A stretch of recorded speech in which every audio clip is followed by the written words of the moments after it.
I'm Jessy Tolkan, and I'm the Executive Director of the Energy Action Coalition, here with hundreds of young climate activists from across the United States. So where are we in the Copenhagen Treaty talks? We're on Wednesday of the second week. Where are things? Things from my vantage point are not in a great place. We're certainly not at anywhere close to a fair, ambitious, and binding deal, which is what young people in the United States and around the world are calling for. We're in a position where the United States refuses to budge on its short-term targets, refuses to put more money on the table for international financing at this point. We've saw some significant movement in the past 24 hours with the Ethiopians going and making a big announcement in France. Apparently, it seems like there's been some backroom dealing to try to convince the Africans to get on board with the proposal that the United States have been really pushing to make the deal. I want to be very clear that the deal that's on the table is not a deal that prevents this planet from catastrophic impacts of global climate change, does not protect the people of the African nations or the island nations. And you've been in high delegation meetings with American youth climate activists, so it's not a case of the key Obama administration not hearing what activists want. Young people have been in force. We were at the White House the week before we left for Copenhagen. We've been in every U.S. delegation briefing, filling the room, asking coordinated questions. We spent an hour with Jonathan Pershing and Todd Stern, the chief negotiators for the United States. We have been abundantly clear what it is we believe this administration needs to do. We elected Barack Obama president of the United States because we thought and believed that in historic moments like the one we're in, his political courage would shine through. And at this point in the negotiations, I only have hope to hold on to.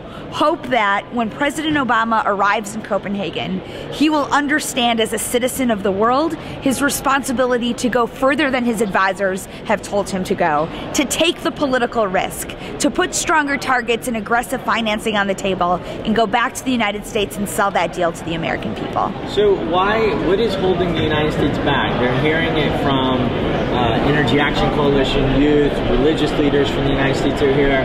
They're getting pressure from the Europeans and from the African nations. What is holding the United States back? I think it's clear that what's holding the United States back is fear over their aggressive action in Copenhagen, risking the votes on their Senate climate bill back at home. It seems pretty tragic, in my opinion, that we would allow the ridiculous politics of the United States hold up a just and binding deal for millions of people whose life literally hangs in the balance here in Copenhagen.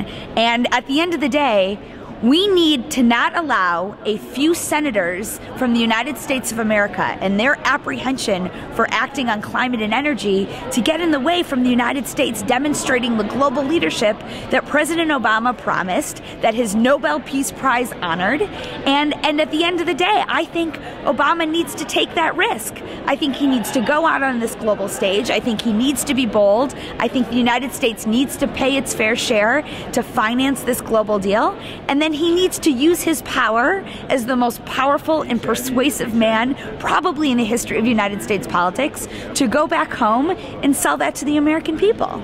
What about the number 350 parts per million? There's been lots of talk from Bill McKibben and President Mohammed Nasheed of the Maldives and others that this is the real way to measure this treaty. Are we anywhere close to getting a serious conversation about 350 parts per million carbon in the atmosphere? Bill McKibben last night told me something quite startling. If the deal that the U.S. has put on the table and the other nations have put on the table, if that was the final deal, and if all of those things came to fruition, by 2100, we'd be over 700 parts per million of carbon in the atmosphere. That's what's on the table. So how far are we off right now? We're off by a factor of 2.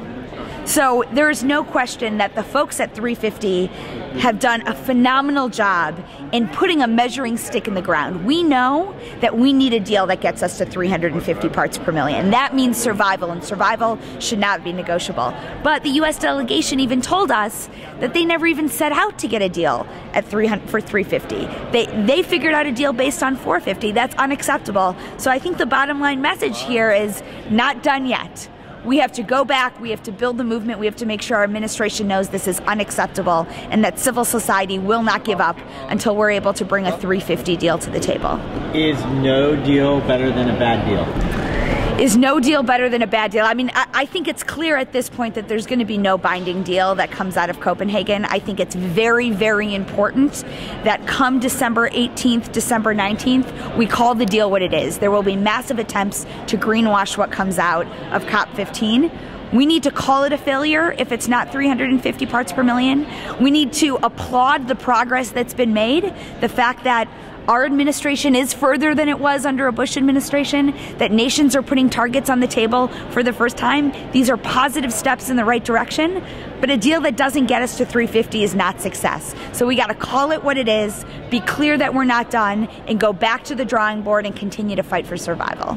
What should supporters of Energy Action Committee do? What can they do right now? Can they learn more at your website? You can go to itsgametimeobama.org because it's game time Obama. You can visit powershift09.org and you can get active. Please call the White House. Let's flood those call lines and make sure that President Obama knows we are waiting for a last-minute game-winning shot here. We expect him to come to Copenhagen, to remember that he's a global citizen of the world, to look inside his heart and do what a Nobel Peace Prize winning president should do. Thank you, Jessy Tolkan. Thanks. And if you want to keep going, I mean, whatever you know about actions that are happening today, people, the word that's being spread outside is that there's a walkout that's planned, potentially including delegates of developing countries. Anything you know about that, and then your thoughts on how that may affect things? Over the course of the past few days, one of the most frustrating elements of COP15 has been the attempt to take civil society out of this process. There are tens of thousands of people from NGOs that have been fighting hard, that are a critical part of this process, who have come to Copenhagen to be observers, to engage in the negotiations, and systematically they're being locked out of the process.